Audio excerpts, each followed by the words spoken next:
dilarikan ke rumah sakit dan dinyatakan kritis. Ruben Onsu ungkap penyakitnya. Ini kebiasaan yang jadi sebab presenter Ruben Onsu beberapa hari lalu dilarikan ke rumah sakit, bahkan ia sempat mendapatkan perawatan di ICU sebuah rumah sakit.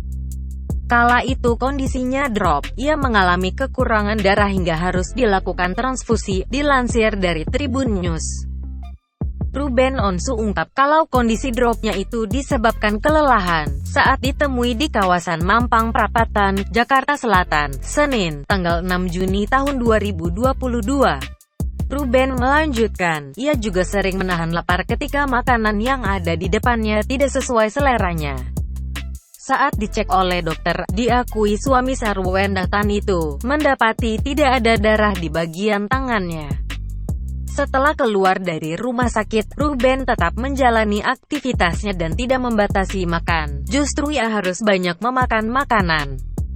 Ruben Onsu mengaku dalam fase pemulihannya, ia diminta dokter untuk banyak beristirahat.